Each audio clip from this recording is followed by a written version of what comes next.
How hard did you push it? Till I black out? Yes. Numerous times, yes.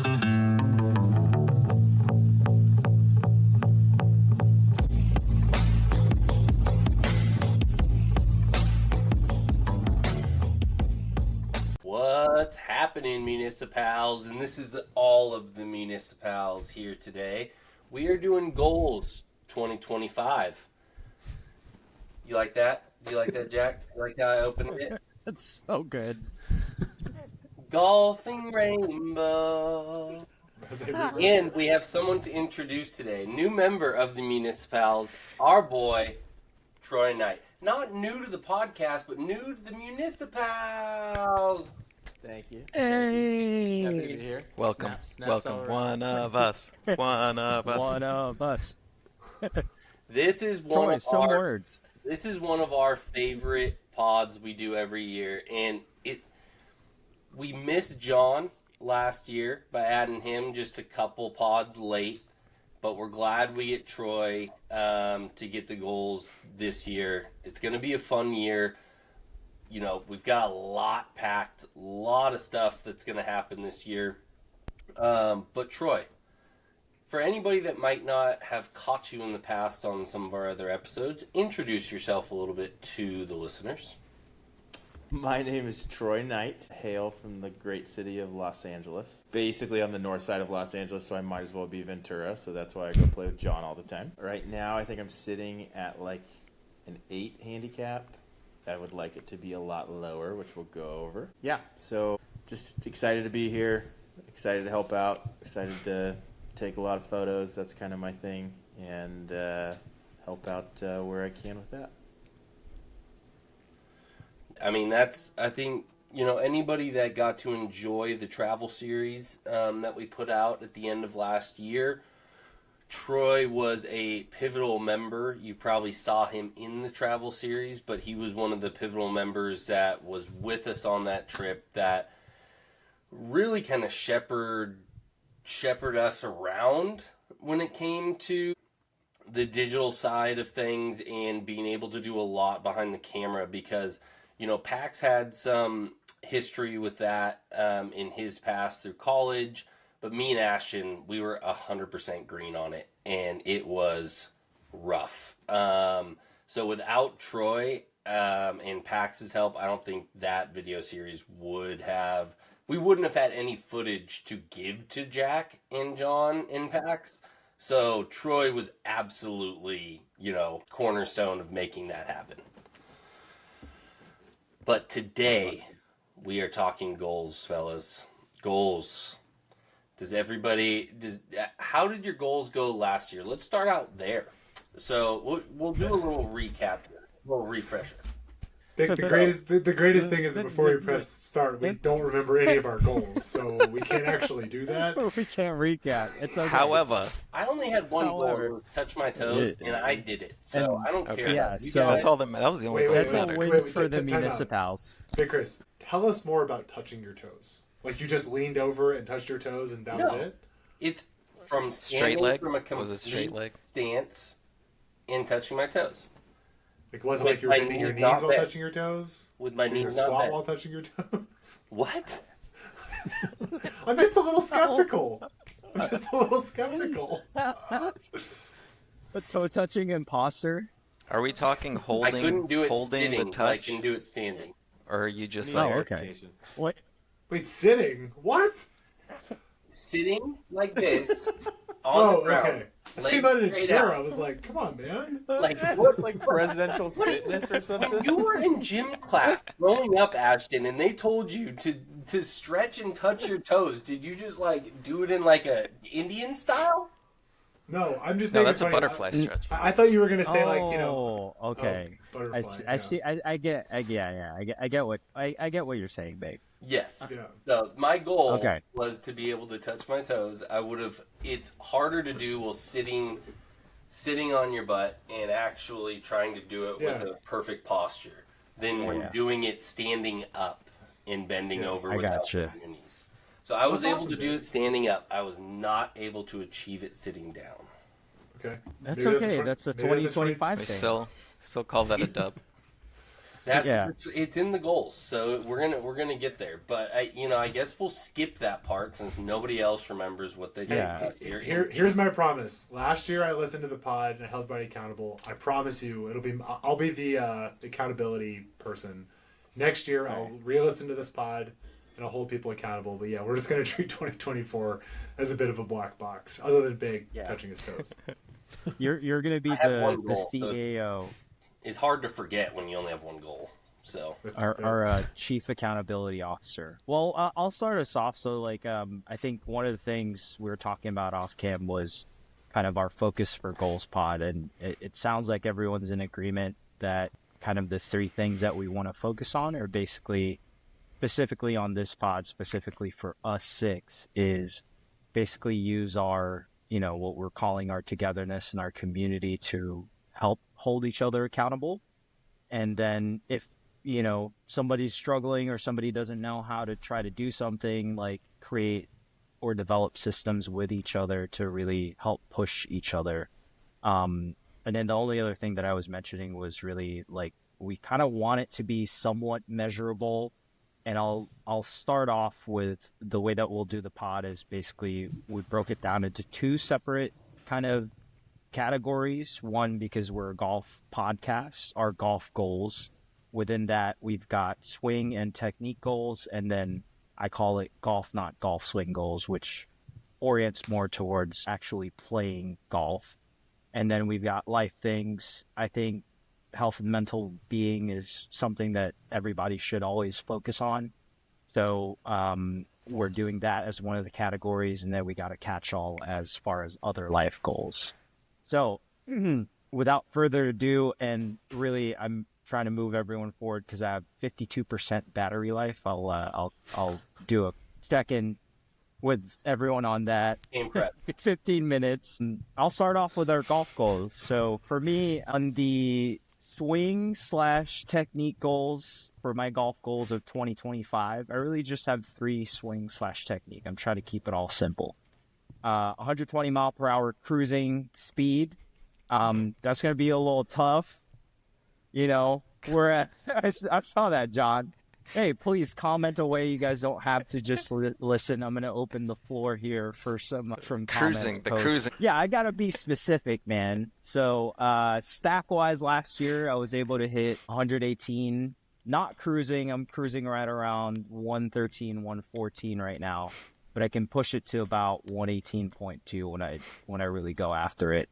And I did hit, I hit 121 once, but it wasn't it didn't feel good. Actually fell on the floor. So, couldn't walk for a week. Quite literally swinging out of my shoes. So, the goal of this year is 120 cruising. Outside of that, on the swing and technique stuff, shorter swing has been one of my goals for the last couple of years, as a kind of tier 3 type of goal, but that's something that I've been focused on for the last couple of months. So really just trying to get everything to flow a little bit better with a shorter swing. And then the last swing technique thing for me is kind of goes back a little bit into something I noticed towards the end of last year that made me play some bad rounds when I was playing bad, but I want to play the same swing feels, we'll call it swing feels, for 5 rounds at a time minimum. I think last year one thing I was really noticing was if I play with something, try to score with it and didn't work, I'll kind of just abandon it and jump ship and try to figure it out, the next Tuesday or whatever it was after playing on a Sunday. But I think one thing towards about, I would say it was November, December last year, when I really just stuck with a swing feel, even a bad round, and let it kind of ingrain a little bit more on the golf course. I had some better rounds after it. So that's more so just trusting the work that I'm putting into the swing itself and just trying to give it a little bit more time to develop rather than being reactive. On the golf, not golf swing goals, I kind of define this category as how do I get better at playing the game of golf versus playing golf swing while on the golf course. Tracking stats is one of my big things. I was talking to a friend of the pod, Brandon Christensen, about this, and I'm pulling it up on my phone. But I already started tracking 2025 stuff for me. I'd love to show it to you guys, but it's not pulling up on my notes right now. But anyway, I've got a birdie tracker. I have 2 courses that I want to birdie every hole at, and that's Eureka South and Moffett. But basically because I play those courses, somewhere in the neighborhood of 30 rounds a year. But I have a bunch of different things that I'm trying to track. Particularly, I talked to Ashton about this, greens and regulation. There's like a noticeable difference in the quality of my rounds when I've got more than 10 greens and reg hit every single time. So I'm curious to see what I average out at on GUR for the rest of the year and birdies for the year. The other part are more kind of like mental thoughts for playing golf, like while I'm out there playing. One is something that we talked about in a slightly different pod, but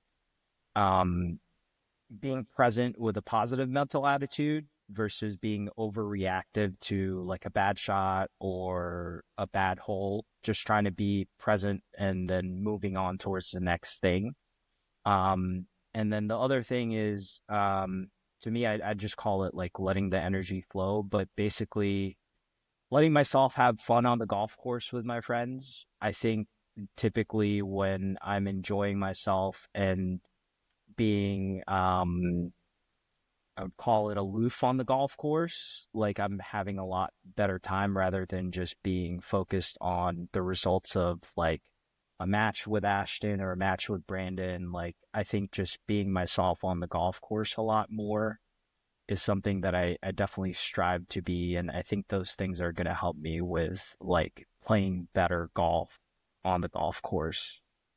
All right. Before I kick it to Troy, who's going to be next, the floor is open for any comments, questions, or concerns. Please go ahead if you guys have any questions, comments, or concerns. My concern is your back trying to trying to cruise at 120, but also shorten the swing. I'm really interested to see how that's going to go. Really I was waiting interested. for someone to point it out, because when I wrote that down last Paradox. month, I was like, yeah, there's like a push-pull going on there. Jack, Also, they you have say a lot you to play reel in, 30 too. Yeah. Like, You play there's a 30 lot rounds back there. each at Eureka and Okay. Moffett? Yeah, like, because usually if I'm playing twice a week, like, I'll go practice at Moffett. It's like, I get a deal there where it's like $15 a round, basically. So, that's probably the best deal in the Bay Area for me. Nice. Yeah, it's it can't be beat, I would say. Yeah, because you have a deal, like $15. Yeah. Yeah, like Yeah. it's like If they why hear does this it- podcast, you might not have a deal anymore. Yeah. I They gained a don't lot know more. that. They don't know. I gained a lot more respect Edit for it. Juan when he was like, "Oh, I mean, I love Sharp because I don't, or I love Lincoln because I don't pay." And I was like, "That's an important caveat, man. Yeah. It's like $56 normally, but no, I love it, Jack. I mean, I play most of my golf with you. I'm not gonna lie. I think looking at your things, the fact that you are changing your swing thoughts every round is psychotic to me. Like, that is crazy.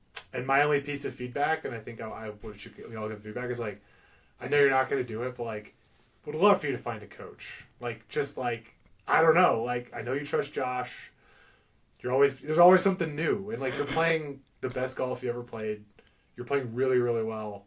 But I think just like having like a coach to like plant the flag, regular check-ins, that's my only thing. Because like, Josh is great, but Josh is a club fitter. Like, you don't really have somebody in your life who's like, I'm a coach, someone you trust, someone you jive with. And yeah, I mean, I think for you, if you can like, instead of five rounds, it's like, hey, like let's have a intro, initial session, and then like have that be the consistent theme for all of the year as opposed to every 5 rounds. That's my only thing. I think that you could have like again, you're playing the best golf I've ever seen you play. I just think having a foundation of like a coach to like share videos with and like have like that constant anchor point would help you a lot. But everything else Again, I worry about your back. Like we want to got a lot of golf this year. I want you there, but yeah, I think just like some sort of coach or foundational point would help you. But I like it. Yeah. No, I love that. Yeah, I think I think I told you before, like definitely that one session with JD was like it kind of flipped my understanding of the golf swing. So a lot of it when now Again, I look not at a coach. Love JD. Not a coach. JD sells, I think, life yeah, insurance. yeah, No offense, JD. I love JD. Not Who's a your golf golf? coach. If you swing Who's hard your enough, golf you might coach? need life insurance. He's this I was guy gonna who's say. he's this guy who says that if you lengthen his broomstick, it's going to make all the difference in the world. That's for you, JD. Yeah, gosh. who's your golf coach? He sells life insurance over in Seattle, but yeah, Sorry, okay. I know Awesome, it's not yeah. life insurance. Sorry, JD. I should ask you more questions about your job or not. I don't know. But yeah, anyway, sorry. But what I was trying to say was, yeah, it flipped my understanding of the golf swing. So a lot of when I look at TrackMan now and like try to break down what's happening, like everything makes more sense since then. Like it's not like I'm not like, oh yeah, like I'm gonna try to do this because of this anymore, which is what I was doing previous to it. But now it's like I just need to find like little nuggets. But I get what you're saying, like really find someone who can like, be your Sherpa in terms of where your golf swing needs to be. So I'll figure that out for sure. That's Jack, definitely it's more something I've about considered. them. You might be on the right track, but it's more of them telling you, yeah, you are on the right track, and kind of affirming that you're going the right path. Yeah. Because you could put yourself on a path and then detour, and you're way out. You're over here now. So like, Yeah. it's just that guidance where it's like even a quarterly checkup, like he was saying, just to like know that you're going the right way is worth having that person. All right, Troy. Since I use myself as an example on how the pod's gonna go, let's hear your goals, man. Yeah. So in terms of like swing technique, stuff like that, I need to start with something I tried to commit to last year and completely gave up on, and that was the stack system. I think I started it in like June and got busy with work because that's my busy time of year, and then didn't go back. And I need to do that because I think I'm cruising like 105 to 107 when I'm doing okay. Stack, I was like when I was doing it for a couple weeks, I was at like 110. So there was super positive gains even just in a short period of time. But I'd like to really commit myself to do that. I know John's doing it too. So that's something I want to do and be held accountable for doing. The second is I just put down short game practice 3 times a week. And I'm not going to totally like pigeonhole myself into that in terms of only like going to the range and putting on a green. I know, Big, you were just talking about it with your pod with Adam about putting on a mat in your house. Like, I've always had actually a pretty good short game in terms of chipping. My putting is a little streaky, and I think a lot of it's fundamentals. I have a well putt mat here at my house that I think I have the 14-foot mat. Like I've got a long distance that I can putt, just distance control stuff. So I want to at least make sure that I am putting 3 times a week, no matter what. If I don't get to the range, if I don't do anything like that, I can even chip onto it. Like force myself to do that because ultimately the rest of the game, yeah, we can always work on it. Again, my chipping has always been great. It's always been the strong suit of my game. But then I have to like hope and rely on that I put it to a foot. Otherwise, I'm trying to figure it out. So technique, really nailing down putting. And then kind of the last thing for that swing technique category is I really want this year to like perfect hitting a cut. Don't try and hit anything else. Just trust it. force myself to hit it even when it's uncomfortable. Make that like it is my go-to shot most of the time, but really make it my foundation and not waver from that. Whenever I need to. In terms of your golf, not golf swing stuff, I'd like to keep more stats. I really kind of slack on that. I had Arcos, and it was too much data for me. It was and I felt like I was kind of babysitting it after a round and freaking doing all like where's the pin and marking it and all that stuff. But the main thing I want to track is greens and regulation, like you were talking about, Jack. I would like to be averaging 50% greens and regulation. I know I am not anywhere near that. Looking at some tables, like a 3 handicap is averaging about 50 to 54% greens and regulation. A Tour Pro's like 69% greens and regulation. So, I mean, obviously there's a ways to go there. But I want my average to come up because ultimately, like to your point, Jack, about birdies, that's great. I want to make more birdies, but I also want to make a hell of a lot less bogeys and doubles, and I want to safely 2-putt. So that's why I'm putting practice and go from there. And then in terms of kind of the mental game stuff, the first one I had is basically I want to play more rounds with less. And what I mean by that is a lot of the times I'm taking out like 2 cameras, stuff like that. It's fun to do that, and there are obviously still going to be circumstances where I'm going to do that. But I want to play more rounds with either 1 camera or even no camera. I think sometimes I get sidetracked and get too focused on trying to take, a shot that's going to go into my portfolio and forget that I'm playing golf. And obviously I still am always going to have a camera on me. That's the point of kind of my whole thing. But I don't need to have like 3 lenses because then I'm thinking about that and not thinking about my golf game. And then basically just kind of work on my attitude on the golf course would be kind of the last one. Personally, I feel like I've been a lot better at that over the last 3 or 4 years. When I first started playing golf, I was super aggro and like just a not fun person to be around. Took a break from golf. That kind of cleared that up, and I want to continue that path. Like I want to be the funnest person that somebody golfs with because I'm hyping them up and being a good golf partner with also like keeping my head in check and not, like you were talking about, Jack, kind of having fun. You also start to play better when you do that instead of being all pissed off all the time. So, yeah, those are kind of my couple goals. So I guess now we open it up to the floor.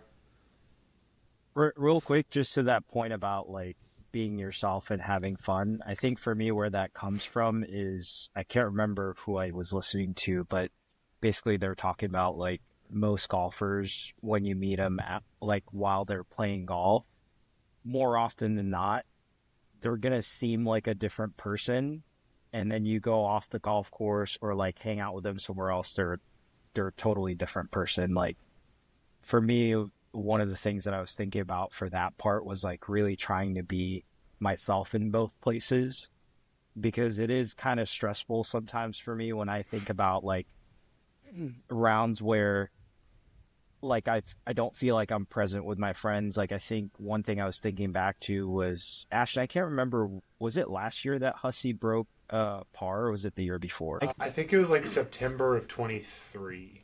Yeah, because like at Peacock, like it was one of his best rounds of the year. Yeah, and him and Aaron. Well, yeah, he broke par. Par. I awesome. probably do not remember half the holes that we played that day, and that's kind of one of the catalysts for that. Is like, hey man, if someone's like playing really well, like I don't want to just remember my round. Like I want to remember what everyone else was doing, basically. I remember the quote specifically from the Bandon Trails, no laying up, when like I think DJ Pajowski birdied like all the par threes or 3 of the 4, and Tron is like, there's no feeling like being aware of your friend balling out and just like riding that wave and like not even about you play. You're just like aware that your buddy's like doing something. But to your point, you got to be open to that realization, right? Because if your head's up your own ass, you're missing the fact that like you're not present. Or like there's something special going on, but I'm too worried about I chipped it to 6 feet instead of 4. Like we can't be those people. Yeah. Can't be those people. Exactly.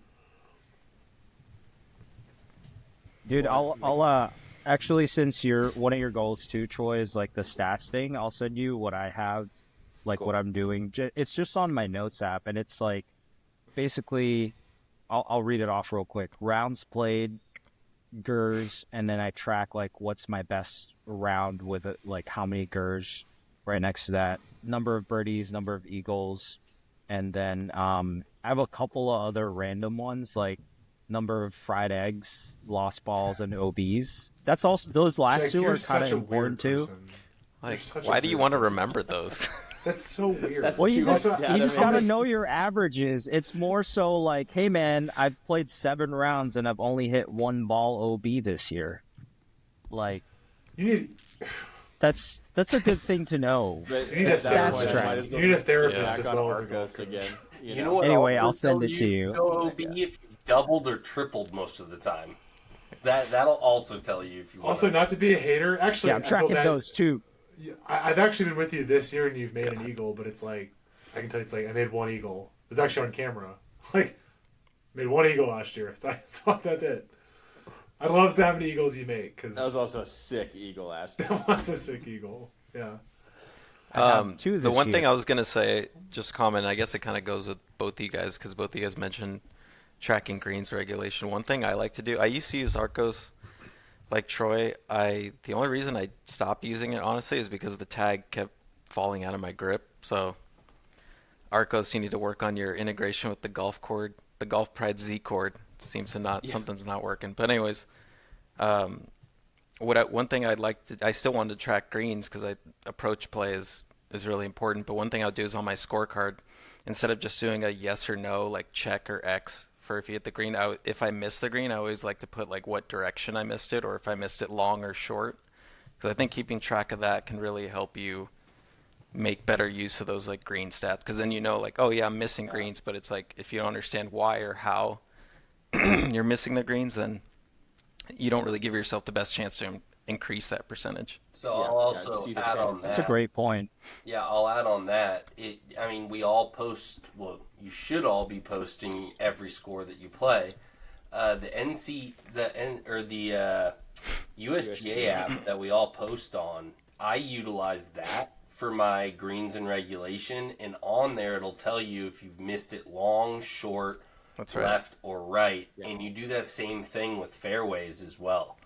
And it works really well because at the end of the year or throughout the year, you actually can look at a chart on the actual app that will actually tell you what your percentages are.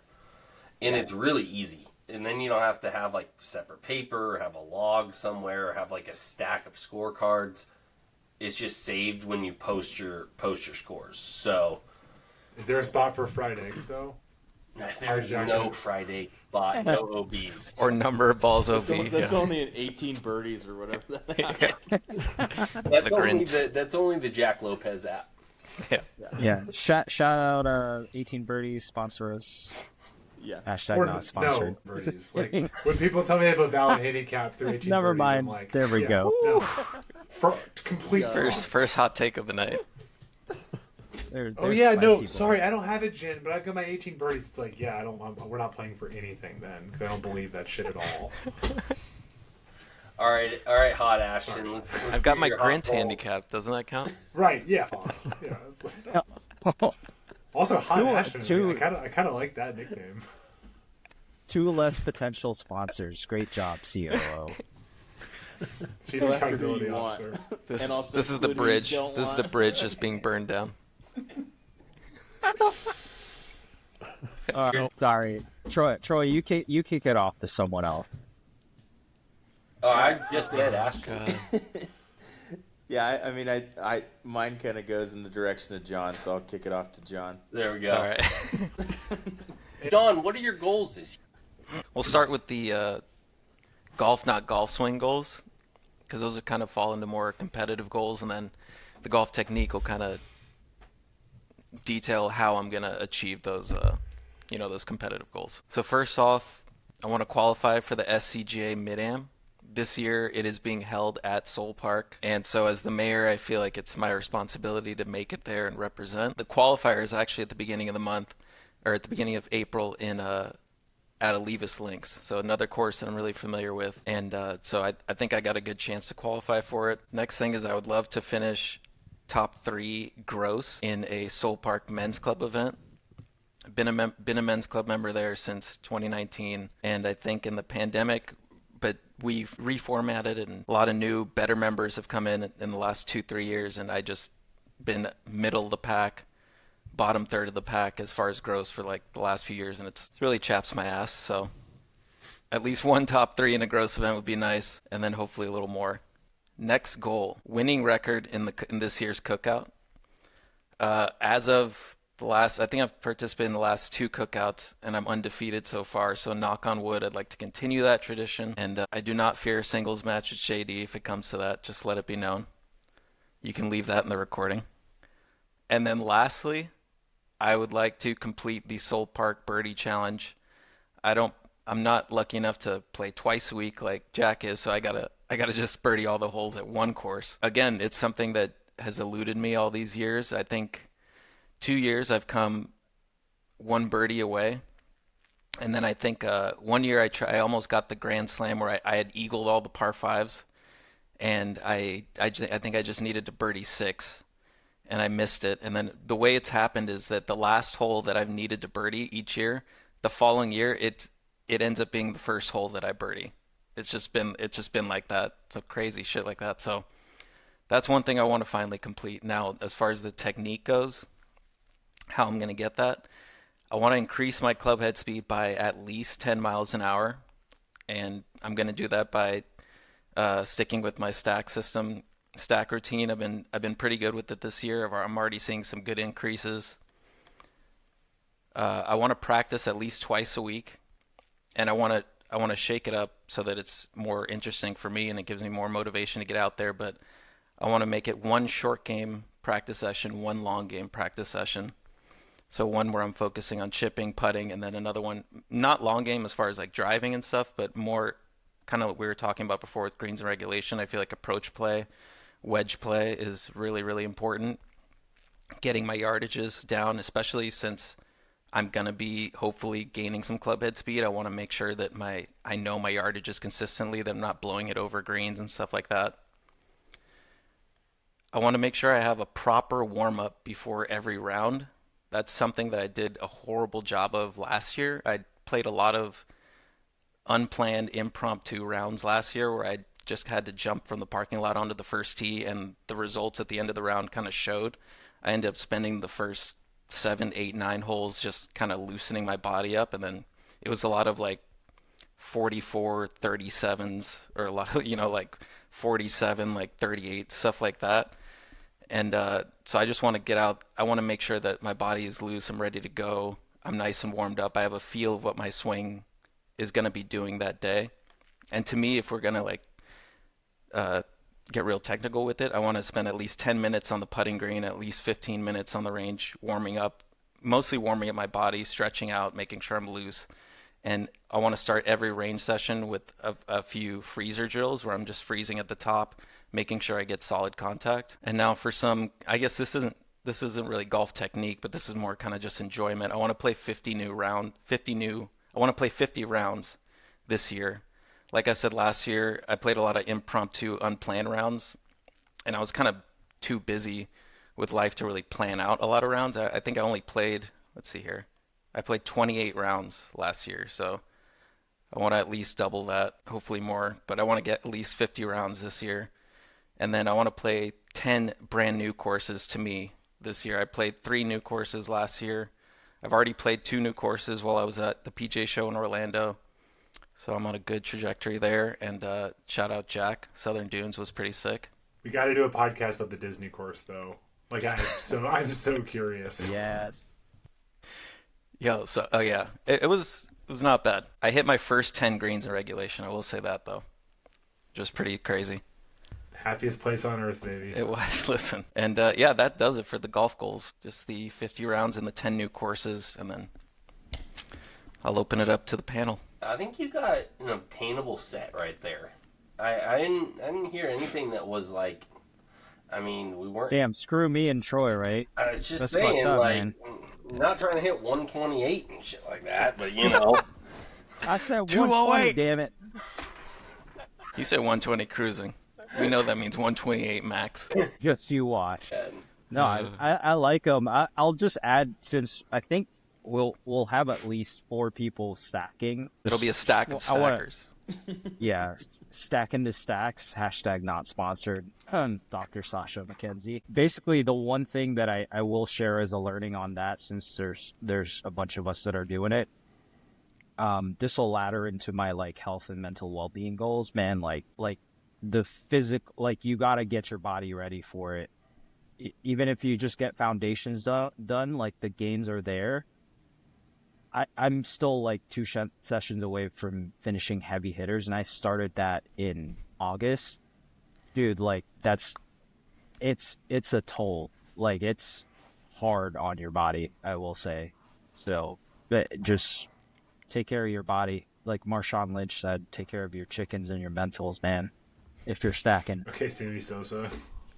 Oh my god. Actually, that's a perfect analogy because you used to play an illegal driver. You openly said you were playing a driver that was too hot. So you actually are Sammy Sosa. It wasn't. Okay, let's just all start roiding, guys. Let's do it. No, wait. Time out. Jack. Yeah, I want to cruise at 122. Jack, what was the smash factor on that old that Rogue Max? What was the smash factor? 149. That's not true. Your face has it. It was like 154. No. It was like there were times where it's touching like 151 for like 10 swings in a row. Okay, like I rest that my driver's case. hot. I still got Okay. it. Okay. John, I like it. It all seems very feasible. I thought you were going to say 50 new courses. I was like, to go from 28 rounds to 50 new courses is like insane.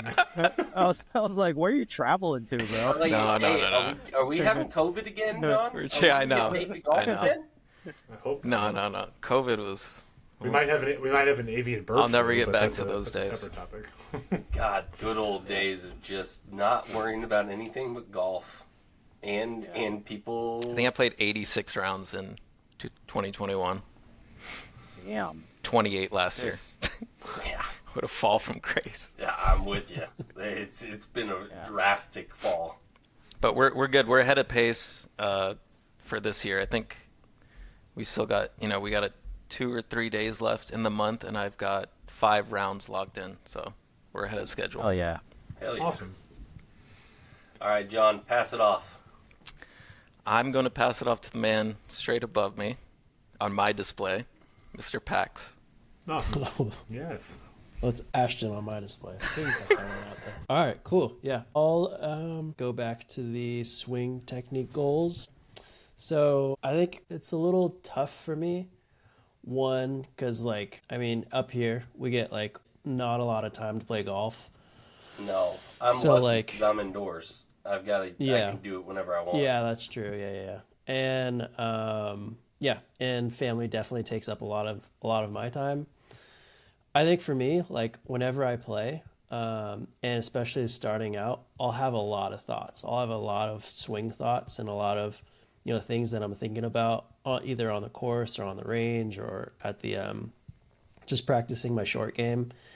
So I think from there, just having 1 or 2 solid thoughts that I bring to the course or I bring to the range. And usually that's what, whenever I'm playing well later in the season, come May, June, July, that's usually when I only have 1 or 2 thoughts at most on the course. And a lot of it is just, fundamentals, staying connected, transferring my weight, just simple things, keeping the game less complicated. And yeah, that kind of leads me to the point, Ashton, I definitely want to try out a coach just to make sure I'm thinking correctly.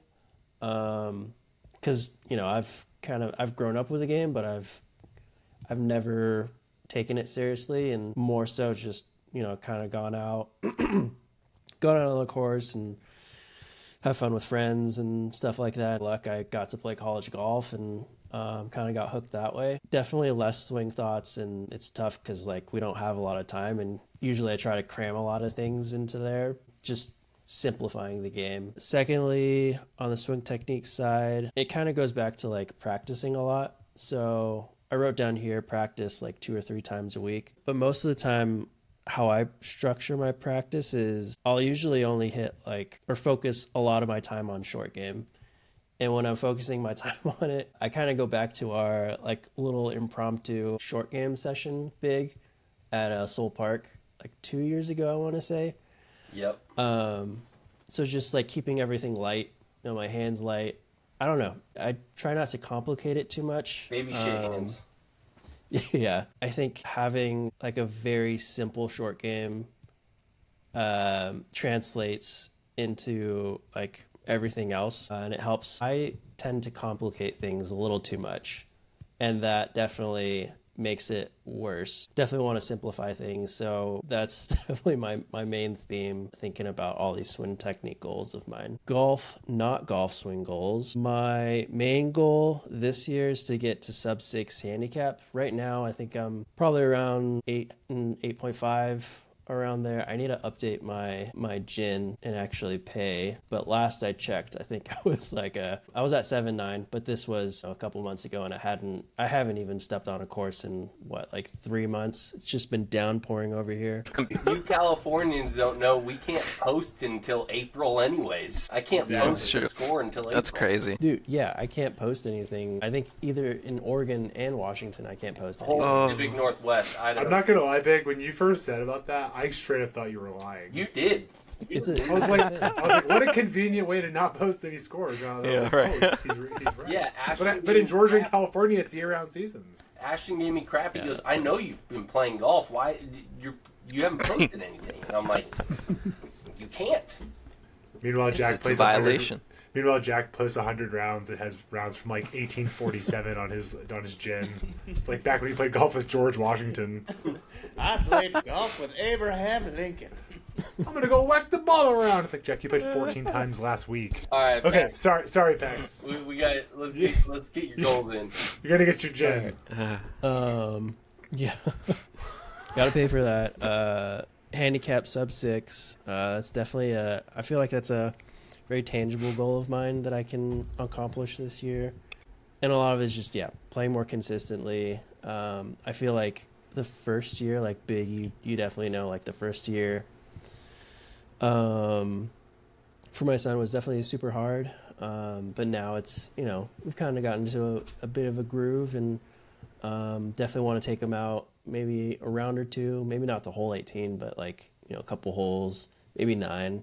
Definitely taking him out, practicing on short game and stuff like that, which is really fun. But yeah, just carving out more consistent time for myself to play golf. And the last note I have here is just to not take it too serious. I feel like starting out, I have all of these great goals of mine. Like I want to shoot the best score that I can. And I know that's not going to happen. I'm going to have crappy rounds. I'm going to have good rounds. But I feel like, the best golf I play is when I don't really think about golf all that much. It just kind of flows. Yeah, that's all I had for mine. I know I've had some hot takes, so I'd love to know your thoughts. That's a running theme, is to just be present and enjoy your round and be out there. Seems like almost all 4 of you kind of had some sort of trinket like that in there. Flow state. I call it the flow joy. We'll work on that. We'll workshop that. Yeah. We're not taking that one TBD. to the course. You know what I'm saying? That's a working name in progress. Well, now y'all, every time you go play golf, just think flow joy, and you're gonna. Oh, that's my new. I'm putting that. That's your name in my phone now. I'm gonna tattoo that one. I definitely think reps for you is probably the biggest thing, because what we all saw when we went on the Minneapolis trip with you, you actually got better the more we played. Like, our last round of the entire trip was your best round. Like, you fell off a little bit on the back nine, but that front nine, you were lights out. Yeah, Like, that's true. You definitely played better throughout the entire trip, and I think that's just, you know, now that you've got kind of a balance with your kid becoming a little bit older and you're in the same boat I am, I think that just gives you a little bit more freedom to get out and play. And I think, you know, little trinket, most of you guys might not know, you know, Pax is planning on making his way back down to the Portland area. And so he'll be back in the area with all of us. So you'll be able to get out and play with us a lot more. And you got Bean and Kelso and all of our other municipal homies in the Portland area to get out and get rounds in too with. Because I know that's always kind of a hard thing too when you're kind of having to play almost all of your golf exclusively solo. Yeah. Because I deal with that a little bit down here in Salem, but I only have a 45-minute drive if I want to play with people. I think that's going to be a big stepping point for you too. Yeah. No. Yeah. I agree. I feel like it's just tough, you know, with the family and everything, first year. But I think I don't know. I'm super excited about this next year, just with golf and with life too. Yeah. So yeah, it's on the up. All right, Pax, pass it off. Pass. Well, I will pass it to person directly to my left, which is you, Big. All right. Well, I am like so funny to you, so in my view. So here we go. All right. So my goals are all kind of meshed. My playing goals and then my swing goals and, you know, all of it. It's kind of all encompassing. Do not box that man in, okay? Not Rules, in. laws. You tried, Jack. It's Do not box him in. not fucking happening. No agendas for Big. So my big thing is mental stability while playing. Really staying within my game and not losing myself throughout my round. Because I feel like I'm really mentally stable earlier in my round, and then things kind of start falling off, and I get lazy, and I start doing things that I'm not doing my pre-shot routine, or I'm not doing what I normally do to make sure that I'm going to hit the right shot. You know, stepping up to a wedge shot and just not taking a couple practice swipes before hitting it. Or, you know, just little mental things that add up and create things that will just end up adding a stroke here and there over a round, which end up kind of losing it for you. You know, I kind of heard this funny quote. Woody Harrelson actually said this to Matthew McConaughey, which I thought was kind of funny. Matthew McConaughey, when he was younger, I heard this in an interview between the two of them. When Matthew McConaughey was younger, he would get super aggro when he was filming stuff, and you know, and then when movies would come out bad and he'd get bad reviews, he'd let it like really eat him away, and he'd ask like Woody, like, how do you let that stuff just kind of go off your shoulders and just not let it bother you? And Woody goes, I just don't remember it. That was it. Like, he just goes, I just forget it. And it just doesn't exist in my world. And I'm just like, that's so easy. Just, like, don't let things affect you. So, like, if someone else, like, if you are playing in match play and you're ahead or you let things slide, you see someone else, like, maybe get away with something and you're just like, oh, man. Like, you thought you played the hole perfectly and they sneak away with a par because they just, like, lip it over a bunker and it barely creeps, like, 1 foot. And you're like, that should not happen against. Like, come on. Like, they hit a poor shot in the you let those things pile up and affect you through a match play event, and it will then just eat away at your lead or not allow you to come back in a match. And I think those are things that I really want to focus on. that leads into my other one, be a dog. My big thing is being competitive. Be the alpha male. When you're in a fucking match play, eat them alive. Don't fucking let off the gas. Get that shit. Like, that's my big thing this year. I'm not going to be happy-go-lucky, you know, I'm having a good time. Like, if I'm in match play, I'm going to be old high school, college, ruthless, big C. My big thing, and I think that's why I've struggled in a lot of our tournaments and stuff, is I'm out there hosting and having a good time and enjoying myself. And it's like, I have a horrible track record in our tournaments. My record is absolutely horrendous. And I know I'm a better player than that. So for me, I think a lot of it has just been more lackadaisical. I've been out there having a good time, and I want to still have a good time, but it's more of me being more present in my game and really being focused on the task at hand when I'm trying to compete. And so not only in our tournaments, but, you know, a couple of my goals are I'm going to play in 2 OGA 4-ball events this year. So I've already got them planned out. I'm playing with my coach, Andy. So he's gonna be my 4-ball partner. So I think that's gonna be really fun. So we're gonna go out and play in 2 OGA events. We're also gonna play in a PGA members event as well. So he gets to invite a non-member to play in one of those events. So I'm gonna go out and play in one of those with him, which I think is gonna be really fun. So just getting the competitive juices going outside of our Municipals tournaments. Getting back into that, you know, that's a running thing for all of us. We all want to kind of get more in the competitive side. And then for me, it's winning.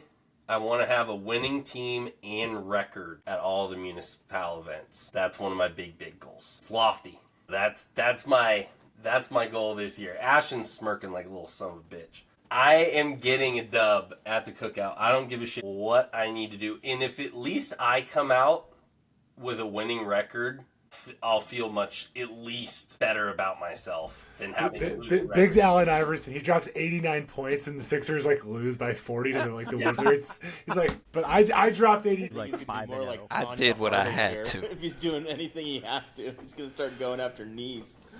No, I think if it's anything, based off what we know, he's going to draft Figueroa and Fabian 1-1 because both of them are undefeated. It's crazy. Big Chris is playing with Fabian and Altshot. He's playing with Figueroa and Best Ball.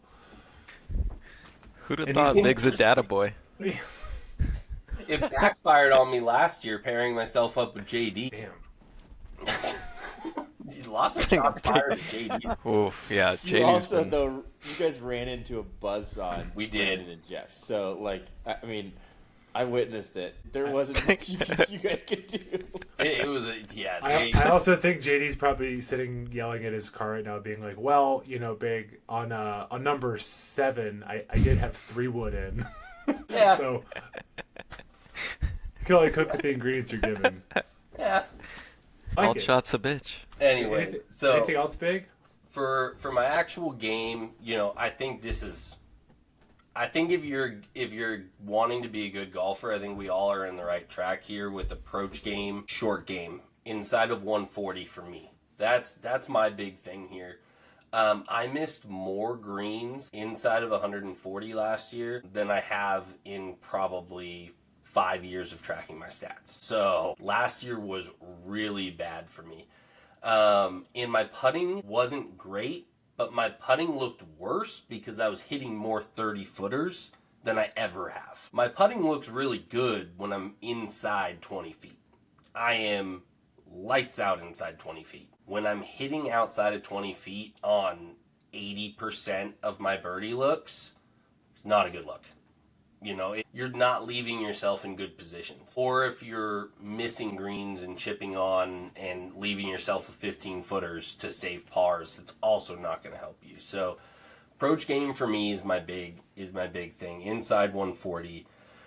And then focusing on short game around the greens, getting my touch and feel back to what it was. Because, I mean, I think what got me to, and what always made me a 2 or 3 or 4 handicap, was because I could get it to within a couple feet around a green 90% of the time.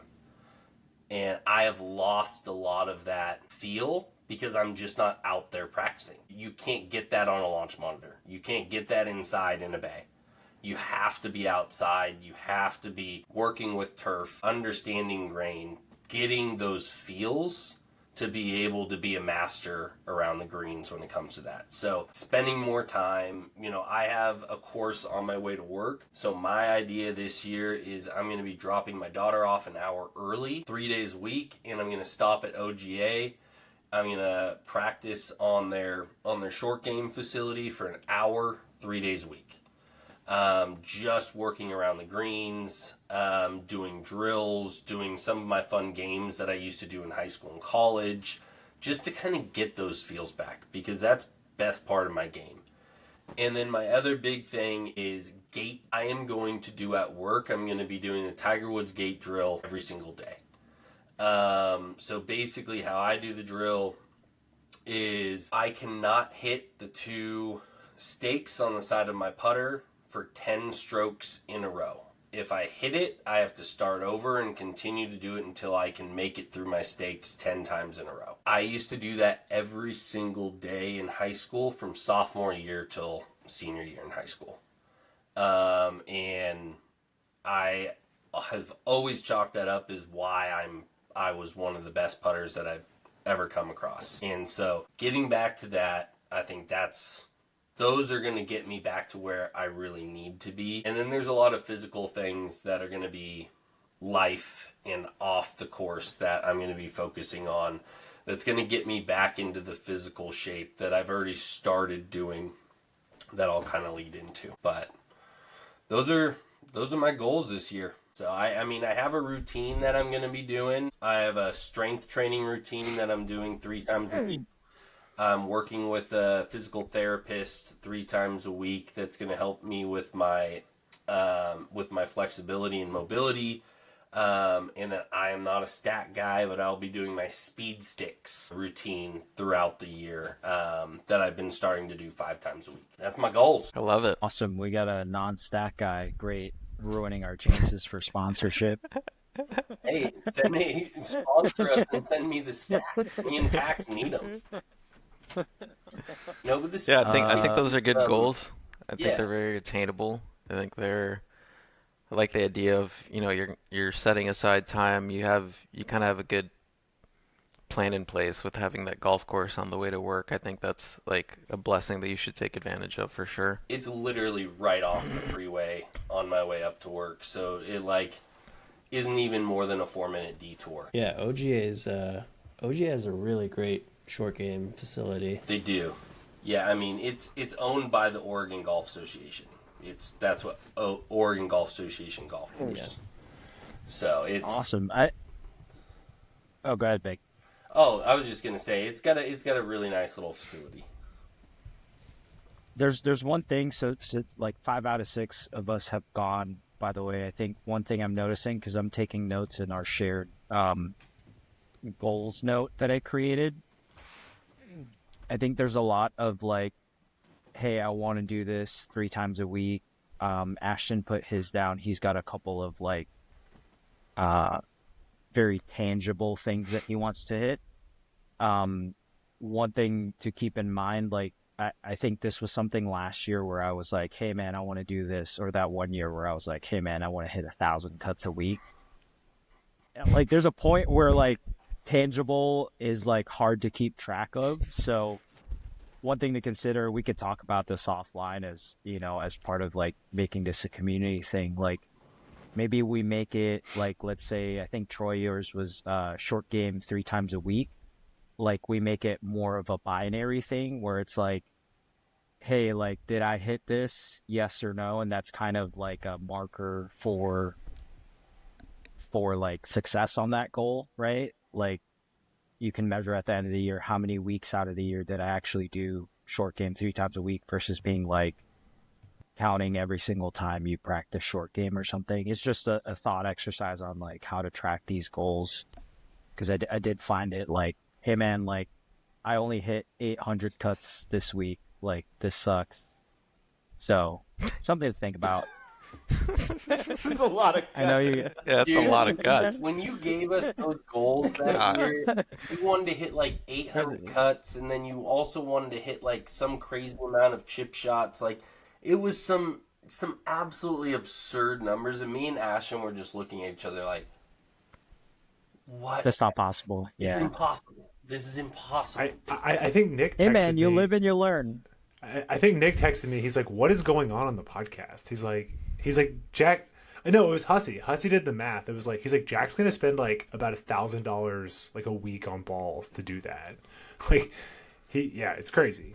But you do live and you learn. That was not a feasible goal. Also, I'm sorry, my camera's just cooked. So I'm gonna be talking from the abyss. I think one thing we can do on those tangible numbers, like, because the reality of it is it's both keeping ourselves accountable as well as everybody else, like, kind of boosting us Checking up, on each other. But like, we have our group text for mine or like for Biggs going, I get the binary thing and like tracking it, but at the same time, it's just like, if you do it, dude, just text in our group chat, frickin' putted today. And then, it like, but it's the personal accountability. And then again, it gives the opportunity for everybody else to go like, way to go, dude. And then move on with your life. It doesn't have to be anything major. Because there's going to be weeks I'm not going to do it 3 times a week. There's going to be weeks I may do it 5 times a week. That's fine. It's more just setting the bar so I know where the bar is. And then using you guys as that sounding board, the accountability buddies, you know what I mean? To basically be able to build you up on these arbitrary goals that they really don't mean anything, but it's something that we could do, that way. Love it. All right, Ashton, you're last up, buddy. Nope. What? You were not last. I am. Nope, last. you're last. Live from the black hole. I forgot. Okay, golf goals. Jack, I actually really appreciate you kind of calling out the tangible nature because, I'm just trying to be very specific with numbers. So 96 stack sessions this year. So basically I've realized that with my calendar, I'm now starting next week. I have to go in the office 3 days a week. I've learned that 2 stack sessions a week is good for me. Either Monday, Friday when I work from home or like a Wednesday, Saturday. But 2 times a week is feasible with kind of how much they want you to do. And basically I kind of did a back of the napkin math and I gave myself a month off essentially just because like we're going to Australia for a month. We're going, I'm getting married. Like, am I going to be stacking at my wedding? Like, that'd be kind of a sick, thing. Like, gaining ball speed and posture as I'm putting on my tuxedo. But yeah, so basically it's what I'm accounting for is like 11 months of stack 2 times a week, which feels very feasible. And I've really enjoyed it. I finally got on. I've been really enjoying it. And I think I'm up to 117 club head speed. So I'm definitely seeing the gains there. 12 lessons. Last year, I went and saw KP at the beginning of this month. And I had realized I had not seen him since last July. And then before that, I hadn't seen him since... I basically saw him 3 times last year. And I love KP. We work really well together. Most of these lessons are actually already paid for. And so I'm on his schedule. He's great. Like I'm doing like 7 p.m. usually. And so like for me, that's great because he's out in the East Bay. It's a reverse commute. I leave the house at 6. There's no traffic. Go see him. Come home. No traffic coming home. So 1 lesson a month, which feels like a really good, and I played quite a bit. So that's a good, enough needs to happen. So 12 lessons this year. Break 2.9 handicap. This has just been sort of like my white whale. I got to 2.9 back in 2020 when I kind of went bananas. I broke par and then shot 1 over par. Like 3 out of 4 rounds were like 1 under par, 1 over par, 1 over par. And my handicap just like totally just went down. And I'm a much better golfer than I was then, but that sort of just wild run brought me there. I think I've told this story before, but in 2023, yeah. I played a round at Elk Ridge, which has been talked about in this podcast. Awesome golf course in Washington. Played really well. I was even par standing on 18T, and I said, fuck it, I've already broken par. I'm going to try to force the issue and make birdie and, do it. Ended up making bogey. Handicap. Post the score. It says my trending handicap is a 2.8. I fucking got PCC'd the wrong direction. And my handicap went, the 2.8 became a 2.9. And so I've tied 2.9. I've not actually broken 2.9. And the thing is, I'm a 3.3 right now. So if I go shoot like 2 over tomorrow, I'm there. It just hasn't happened. So I want to see, what do they say on Chasing Scratch? Taste the twos. I'm right there. But I will say, just looking backwards, I looked. Last year I was between a 3.1 and a 3.6 the entire year. I played 90 rounds of golf. 90. I was unemployed last year, part of last year. I played 90 rounds of golf. It was never outside of a 3 handicap. I'm pretty proud of that. Like, I talked to my dad about it, and he's like, you can kind of almost like say, like, you can confidently say I'm a legit 3 at that point. So that felt really good, kind of looking back at last year. Under par 5 scoring average for the year. Really simple. Like, I hit it a long way. This should be pretty layup, like a layup.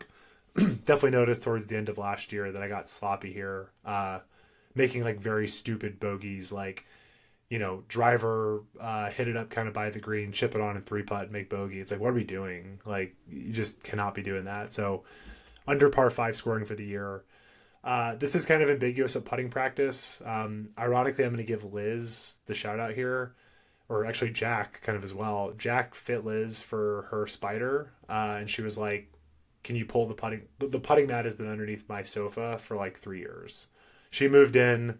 It did not fit with the aesthetics of our apartment, and it is just hidden underneath the sofa. But now she literally wants to practice. So like sometimes I'm sitting here in a meeting and I can hear the ball retriever kind of coming back, and like Liz is out there putting.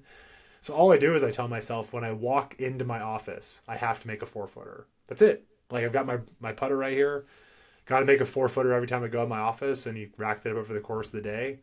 10, 15, 20 4-footers, and big I got the putting mirror out. That's been huge. It's kind of funny. I putted kind of iffy when I played Spyglass and Poppy. And I came home and I realized that my eyes were not at all over the ball, and I fixed it, and I was like, oh, wow, I was too far away. Putting mirror, so literally just practicing at home helped me fix my putting in a way that like I probably just would have putted like shit for a month until I figured it out. Figured it out almost immediately. This, Jack is going to laugh at this. I have this listed as target focused. Jack has really been the main person who's taught me that like I have no idea how to aim. Like, the fact that I'm a 3 handicap who cannot aim is like pretty bananas. And I finally like last week decided to pick an intermediate target, and I kind of like, I did not play well at Spyglass, and I play at Poppy and I shoot. I was even par through 10, and it was just, I was picking an intermediate target, and I was like, Jack, I picked an intermediate target. He's like, I've been telling you that for like ever. Like, you have no idea where your club face is aimed. You have no idea what's going on. So it's pretty simple. It's just like, I'm not going to hit a golf shot without picking the intermediate target this year. Like, and I found myself, it's kind of crazy. I was playing with Jack last Sunday. There's times over the golf ball, and I'm like, you don't know where you're aimed. Like, take a step back, pick an intermediate target, and go. And then the last thing is qualify for the NCGA 4-ball with Hussey. We might come in DFL. It might be on merch later. But that's sort of my big goal this year. We're playing Baylands again. I noticed they moved the date up, which means hopefully this is pre-punch. Of course, like I said, when we did the podcast, some guys shot 10 under on punch greens. Maybe that means these guys are going to shoot 16 under and we just get boat race. But do I think that Hussey and I can shoot, I think it was 2? Do I think Hussey and I can shoot somewhere between 2 and 4 under at Baylands? I do. I confidently do. So that's kind of my big macro goal. But yeah, I think a lot of this is tangible, right? Like 96 stack sessions. I did the math. I can do it. 12 lessons already on the books. 2.9 handicap. I just got to go play one good round. Under par 5 scoring average. I think the putting practice is going to fix it there. Target focus. It's like not rocket science. Just pick an intermediate target and then qualify for the 4-ball with Hussey. So those are my goals. I feel pretty good about it. Feedback, criticisms. I know it's weird that you can't see me. Are you planning on playing in any other competitions leading up to that 4-ball or qualifier That's where I was qualifier for gonna the go, 4-ball? John. More Because reps. your boy, you We guys more need reps, competitive guys. reps. Yeah, not currently, but that's a thing to add. Yeah, my big thing with you and Hussey is you both have the ability to go low. I've seen you guys individually play exceptionally well. When you're playing as a team, neither of you guys have a lot of competitive background in golf. True. And the more, it doesn't matter if they're silly little, no offense, silly little golf guy events, or if they're, God, another sponsorship loss.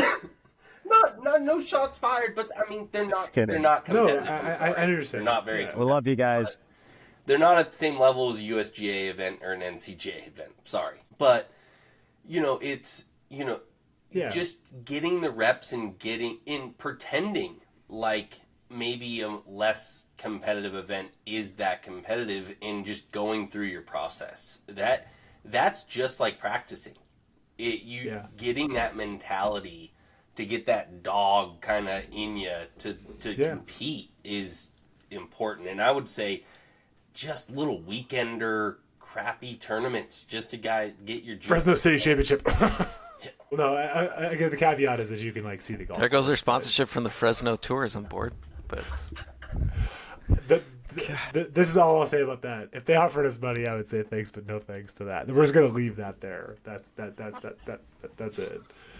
Pay us in Kane's kids menus, kids items. But no, you're right, Big. I mean, I think Hussey and I are very aware of that. That's why we did the Fresno City, and we're definitely looking for opportunities. Because to your point, I mean, a good example is Poppy. We looked at afterwards what do we shoot? We're starting in last place. I think is really going to help us, because instead of being we're tied for the lead, it's no, we're in last. Let's just go get it, right? It's we're going to pull the big C. We're going to pull the the alpha big C move and just be no, we're in last place. We got to go just turn on the gas pedal and go.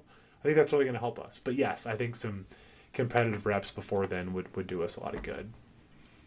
So agreed. yeah, you got to get used to being in that tight ass environment, stress environment, where it's it's not slow because it's a packed weekend of golfers. It's slow because everybody's going through their process. Yes. Grinding. Going through practice, grinding, and just witnessing that when you're not used to doing that can annoy the shit out of you and then cause you to get out of your game.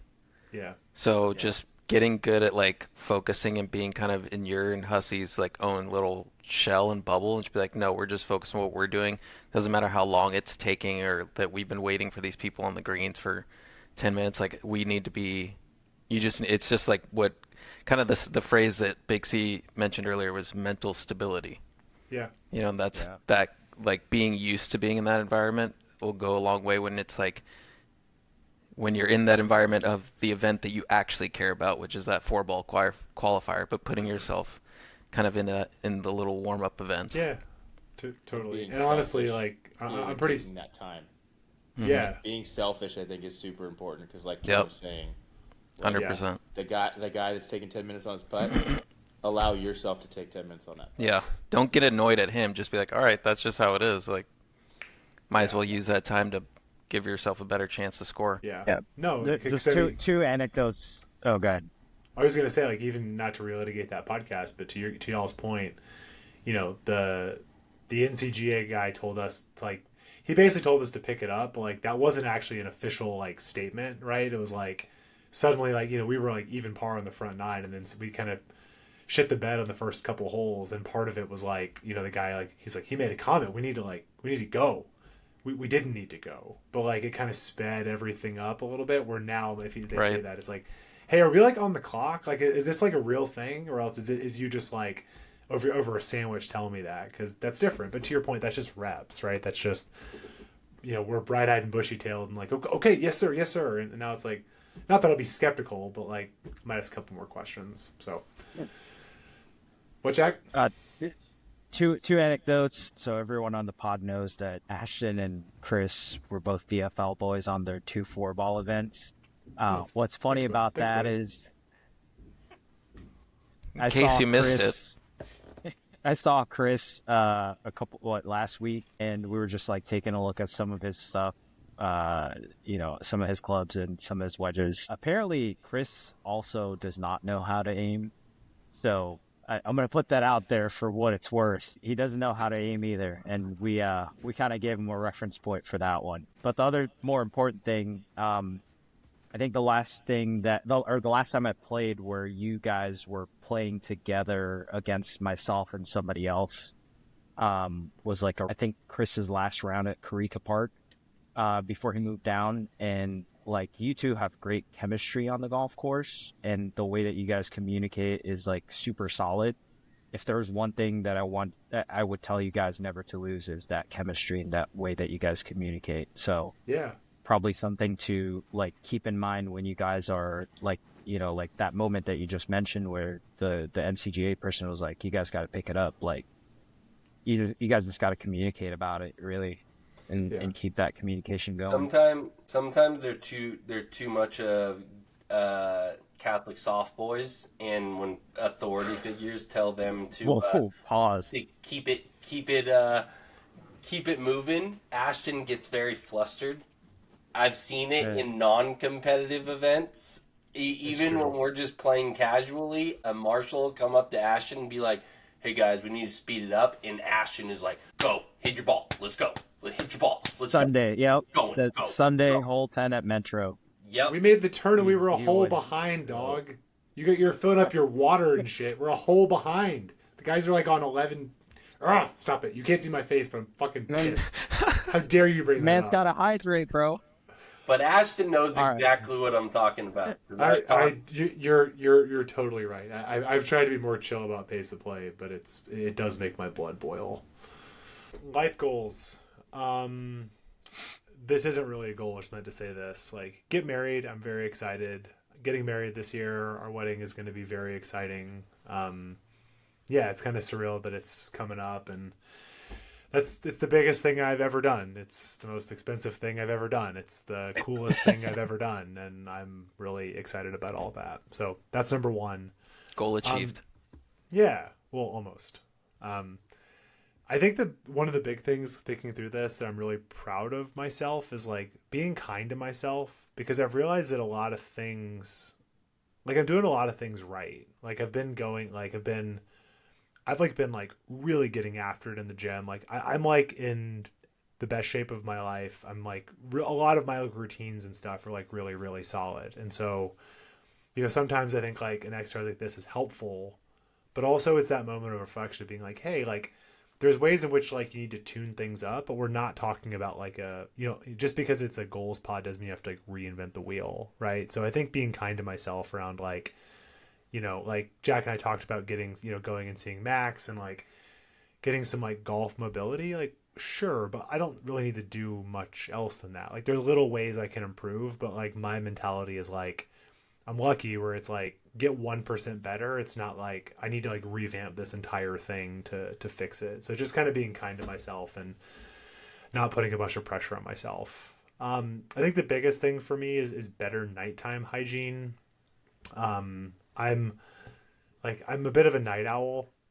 And so like I sort of like when the house, like right now, it's like, the house is quiet and everything's still, and you just kind of like mess around on your phone and stuff. But I sometimes have a propensity of like, I look up and it's 12:30. It's like, yo dog, like we need to go to bed. And so being mindful of like screens and sleeping, trying to like read a little bit more.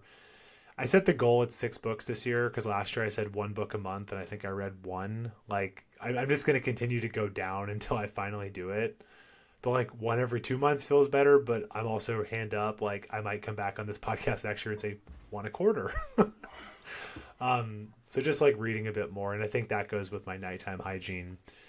And then I guess the last thing is I say more. Oh my god, how did I type this out? Less social scrolling, more social posting. Because weirdly, I've realized like I don't know, like there's things like last year, like I didn't post any pictures from my Sand Valley trip. I did a lot of cool shit last year. I didn't really post about it. Like, let's now to Mexico, and we didn't post about it. And I can definitely, like a lot of people, find myself just sort of like, tearing through everyone's stories. And I read this article recently that was like kind of like not scary, but it was basically just talking about how what social media has really become. I never thought about it this way, but like there are people like you guys where it's like, I want to see John's dog. Like I want to see Troy when he's at the magic show. I want to see like Frankie. Like I want to see y'all's life. But there's a lot of people I follow on Instagram where they the way they described it, this isn't supposed to be like a no laying up bit, but like it's like monitoring, right? It's like people from high school where it's like, I'm not friends with them. I'm never going to see them again, but it's like, I know what he's doing living in Colorado. It's like, I don't give a shit, but there's something psychological about like, you're like keeping tabs, right? It's like, oh, he has a kid. He had a dog.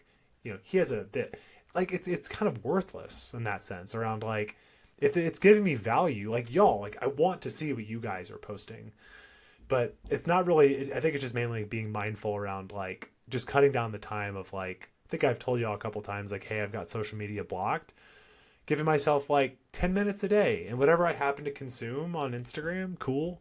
But like, if I go to Mexico with my soon to be wife, fucking post the pictures because I want y'all to see that, right? I want you guys to see it. So less social scrolling, more social posting. So get married, be kind to myself, better nighttime hygiene, read 6 books, less social scrolling, more social posting. Pretty simple, but I think that'll help me with just, again, I think my mental state is good, but I think that's kind of like fine tuning the engine a bit. So yeah, nothing crazy, but I think that'll help a bit. So yeah, those are mine. Sweet. Well, should we just work backwards like how we went that way? All right, so I'll go next. So for me, my biggest one is being present. Being less on my phone, less on screens. When I am home, being more present with my family. And, I think I do a pretty good job of it right now. But, there's times where, you're tired or you're overwhelmed. And, I'll turn Miss Rachel, and, not all of you guys are parents, but I'll turn Miss Rachel on, which is a fucking godsend for a parent. And give my kid some screen time so I can have some time. And it's like, no, I don't want to do that this year. I want to be able to, even if I'm overwhelmed, take a deep breath and be more present. But I think that ties in with me being better with my physical shape and also my mental state. So I've already gone to the doctor and done a full workup, blood work, physical therapy check-in, all of that last week. And that was the start of my journey to get healthy. I am going to be getting rid of basically all soda this year. So I am eliminating soda from my diet completely. So that's one big thing for me. And it's not soda. It's just sugar drinks. I drink a lot of yerba mate. I don't drink a lot of soda itself unless I'm like out grabbing a burger or something like that. But it's just the sugary side of drinks. A lot of that I want to eliminate. And replace those with things like, what I've started doing is I've replaced them with water. I've been drinking these watermelon waters where it's basically just cold pressed watermelon turned into a hydration drink, which is just, it has natural sugars in it, which isn't additive sugars. Things like that I can replace with the bad type of sugar in my diet is going to be a big increase with just my overall well-being. I also want to lose 40 pounds.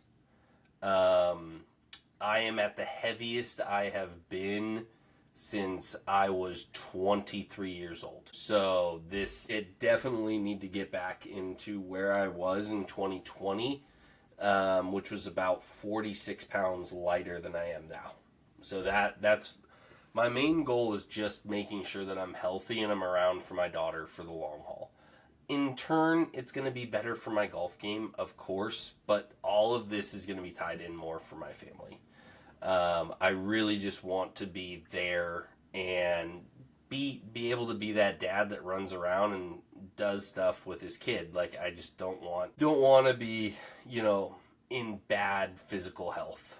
And I'm tired of being fucking tired, to be honest. Eating bad, not exercising, not putting in the work that you need to create a body that wants to have a long-lasting life. Like, I've cut a few years off in the last few years, so I need to add them back. So those are my main goals. It's more of just making sure I'm physically there, and then mentally, I want to do 30 minutes of meditation a day. 15 minutes in the morning, 15 minutes at night. That's going to be a very, very strong goal that I'm going to hold myself to, because I started doing meditation about 5 or 6 years ago, and I stopped doing it a few years ago, just because of time purposes with the daughter. And it put me in such a perfect mental state to have a impactful day by just doing 15 minutes of meditation, and I slept so much better with 15 minutes of meditation at night. So by having those two spaces in my day to just clear my thoughts and completely have a blank slate in my mind is what I want to reset. So those are my goals. What you got, Pax?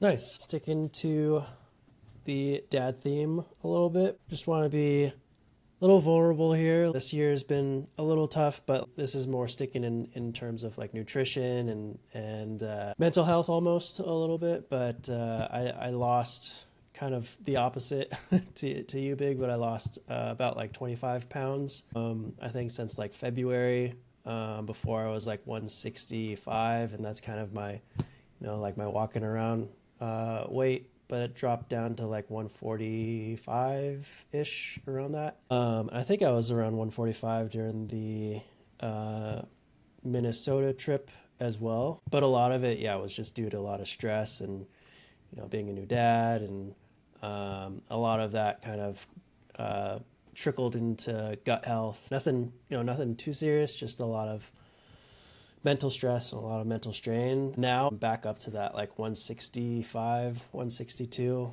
And a lot of it is just trying to be a lot healthier. So like eating a lot, not drinking coffee all day. I guess this is more just like continuing of my goals that I'm trying to do, but not be too stressed out about, work and all of that stuff, because work is just what we do.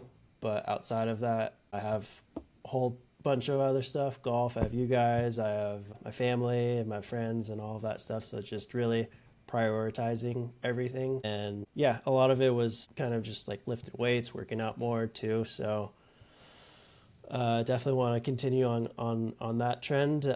I think one thing that I want to focus on a lot this year is reading. I read a lot last year, not a lot, maybe like 1 or 2 books a quarter, which is kind of a lot for me.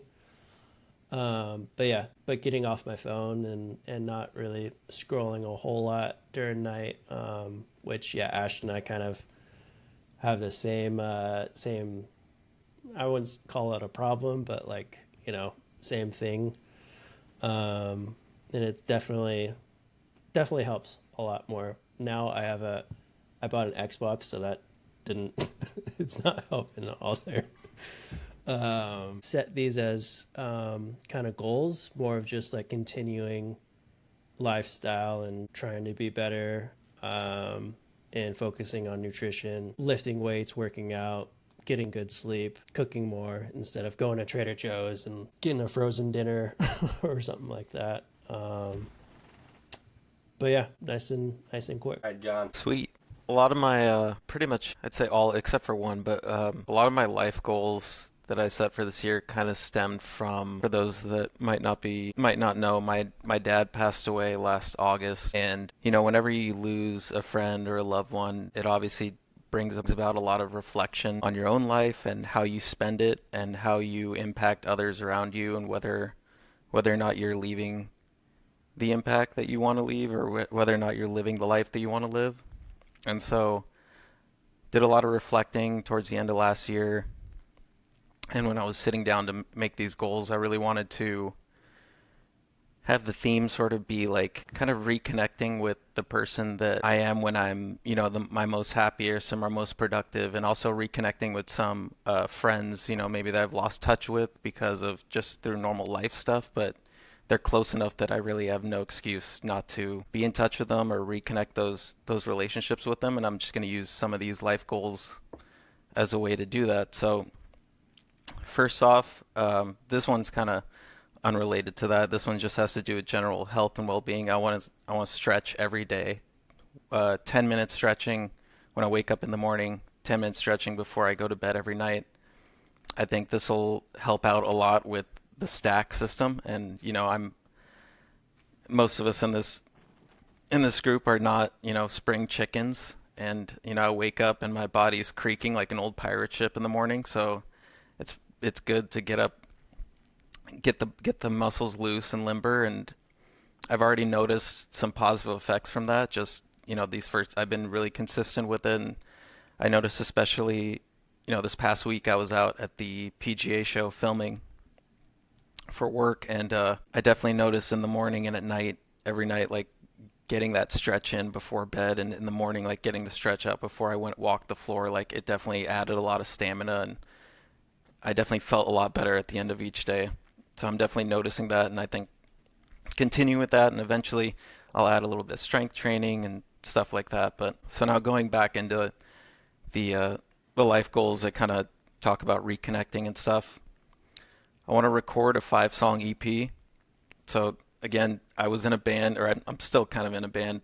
We were pretty active pre-COVID, and then around COVID time, I was more focused on getting out of the house than getting in and staying in, and that led to me getting a lot better at golf, but also I kind of developed a little bit of writer's block and kind of forgot, kind of lost some of the joy in songwriting and recording music and stuff like that, and kind of working with you guys and doing the Minneapolis trip, I kind of rekindled that, a little bit of that songwriting spark. And then back in June, I want to say, the original drummer for my band, he was turning 40, and he rented an Airbnb out in Joshua Tree, invited like 7 or 8 of us who all played music or were all good friends. We set up all our instruments in the living room, and it was just like, I hadn't experienced that in a long, long time. And it just kind of lit a fire into my ass. And I left that weekend wanting to write 2 or 3 more songs at the end of the year. And I ended up writing, I have 2 songs done for sure, but I think I have like 8 or 9 different ideas that are in various stages of completion. So really motivated by that. I want to whittle that down to like 4 or 5 songs. Maybe, I'm not sure if it's going to be on my own or with my band, but that's definitely something, just reconnecting with music and getting a positive joy out of that. That's something I want to get back to. Another thing, I definitely inherited this from my dad. I've always loved cooking, but just through life and being busy and stuff, I haven't been able to cook as much as I want. Definitely defaulting to those Trader Joe's frozen meals like Pax was mentioning before, and eating out and fast food and whatnot. So, and also Katie and I live, in a bit of a smaller apartment, so it's not like I can just keep a big stock of produce or ingredients. So I wanted something feasible. I want to cook at least 1 meal from scratch a month. So 12 meals for the year. I've already done the first meal for January. It was really successful. Did some short ribs on Sunday, and we had some friends over. It was really nice.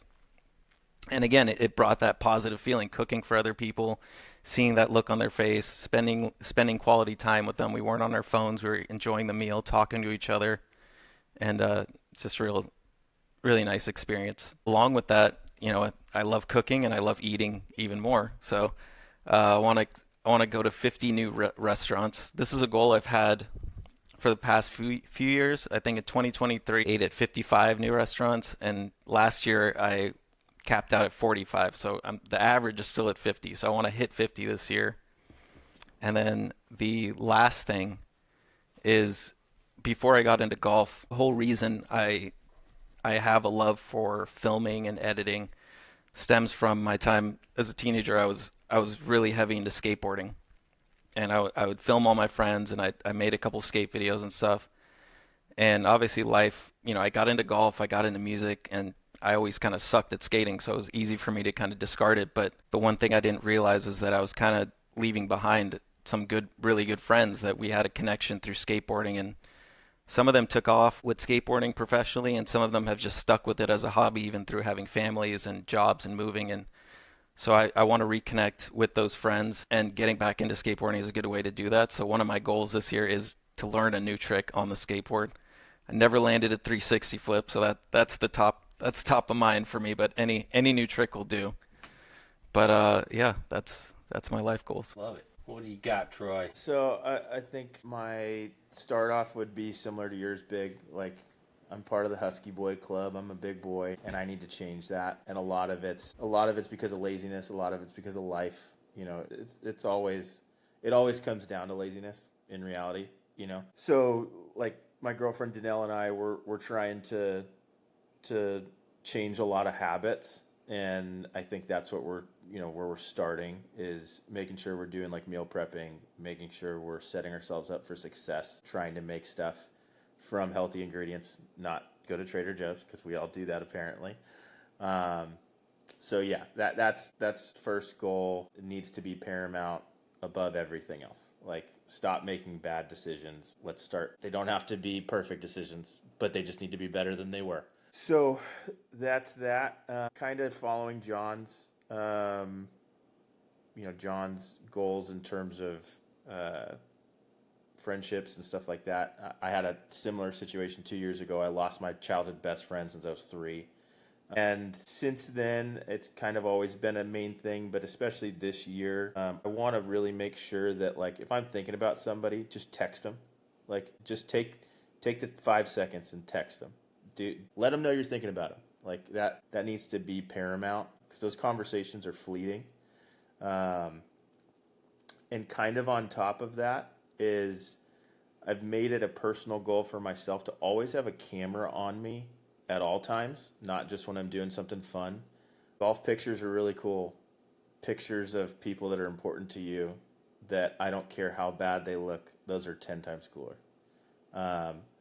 I don't have a lot of pictures of like my parents, right now. I don't have a lot of pictures of my brother, of even like Danelle and I, and then my friends, the people that are important to me, my my extended family.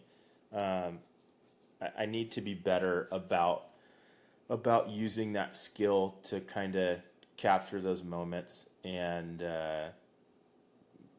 realize that they are important. I don't have to share them on Instagram for them to be important.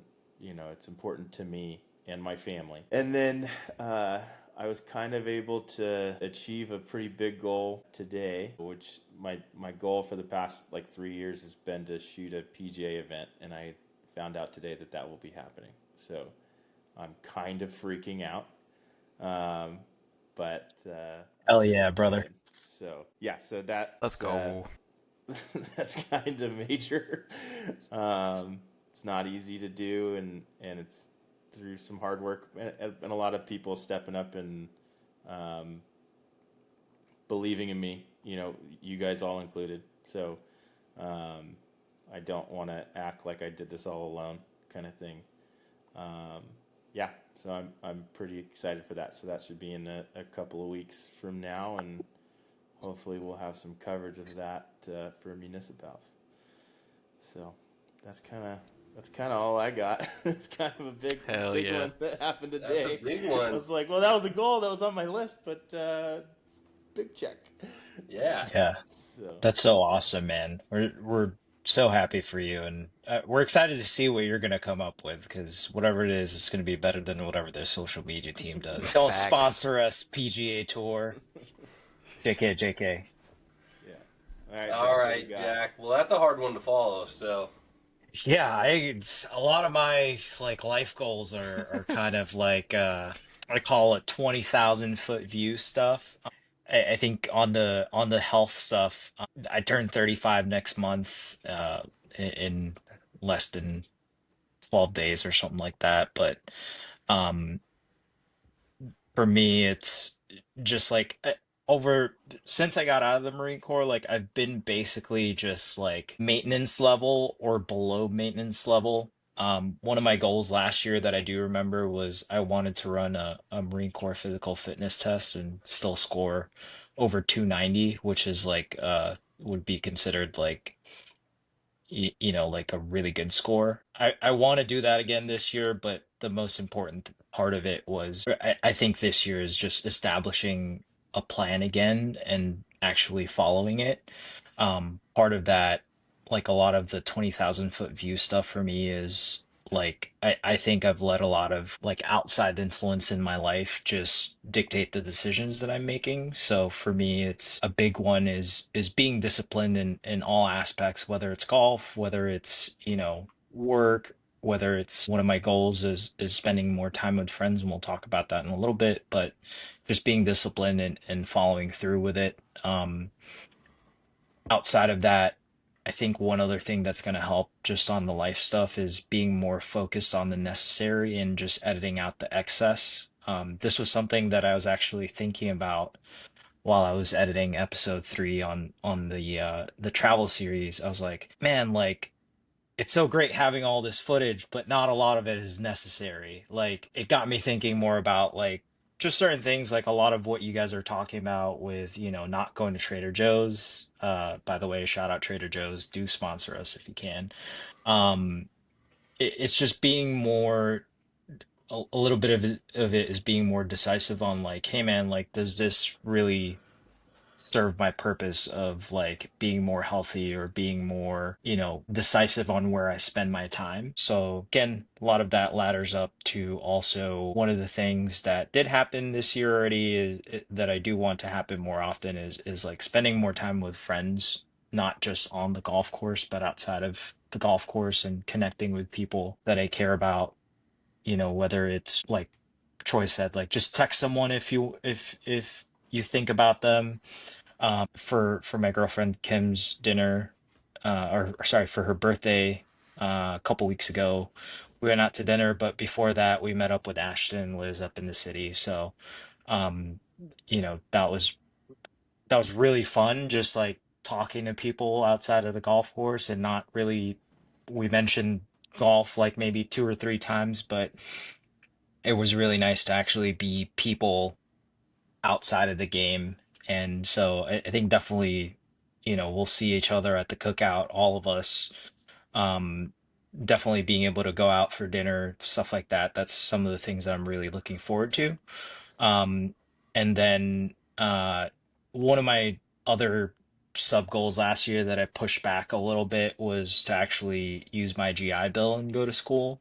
It's something that my mom's been harping on me about since I was 18, decided to join the Marine Corps. She was like, you need to go to school, you need to go to school, like classic Asian parent stuff, you know. So I pushed it back to this year because I was one of the things about having the GI Bill was really like I didn't want to waste it. I didn't want to just go to school for being in school sake and like spending, you know, what, like 6 months to even a year or 2 semesters or whatever it is, um, just taking classes just to take classes. Like I want to be purposeful with that time, and it's nice that they tacked on another 12 months to the GI Bill. Shout out the U.S. government. The only time I'm going to shout you out this year.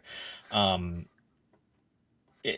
and so I wanted it to be purposeful. So right now for me, I'm really thinking about like I actually really do enjoy like working with people on their golf game and their golf swing. So possibly going to school for biomechanics. Um, and also getting back into or really getting into some kind of more technical field like programming. There's some kind of connection there as far as like, hey man, like we can use all these crazy technological advances that we've had to really help improve people's golf games. So I think kind of trying to figure out what that is would be something that I would definitely be keeping in mind while I'm in school. So um, yeah, that's really all the life stuff. But on top of it, the top part of it is really like everyone else here, like just connecting with people, and really being disciplined and focused on the things that I do to advance those different goals that we've set. We can chat about it a little bit. I really like that, a lot of what we talked about on the golf stuff, we were kind of hyping each other up and like giving each other some feedback and stuff. But one thing that we haven't talked about on the podcast and I think is like would be a great closing topic is this year when we all got together at the end of 2024, we kind of set out these, I would call them like our four pillars of who the municipals are. And I'll just read them out here because I really think if, whoever is listening who's made it to the end of the pod and maybe it's just all six of us, bless you, you win some kind of prize. But even if it's just the six of us, Our respect. yeah, listening to the pod at the end of next year, Chris like we've High got Five. these full Chris Hussey. Um, there's four pillars that we all talked about, and the first one that we talked about was community and kindness. To use the phrase like that, I think I get back from Ashton all the time. It's about the golf, but it's not about the golf. If we all, and you guys will see it once I power up my computer and then upload the notes that I've been taking. Um, a lot of what we talk about on the life stuff also ladders up to the golf stuff, but there's a really good mix of the shit that we're trying to do is about the golf, but it's not just about the golf. So I'm really happy about that. Um, to make golf fun, I think having you all together is definitely going to do that. And we're really looking forward to all the different things that we're planning for this year. Um, and so far, like I really love the conversation that we've had, and it's felt like a conversation this whole time that we've all been chatting. It's really genuine friendship, like being vulnerable with each other. Again, if nobody listens to this pod, like we can all look back to it at the end of 2025 and just be like, hey man, like hey, this was great. Like we're, if anything, like even if it's our just community of our six municipals here, it's pretty fucking awesome. So those are the top three fillers. The last one is really make it 40% work, but 100% fun. So I think just thinking about this whole conversation that we've had for the last, what is it, 90 minutes? No, it's not 90 minutes, like 2 hours now.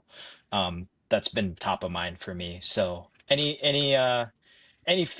call it any feedback from anyone? Anybody want to throw anything else in the ring there before we close it out? I got nothing. I'm drained.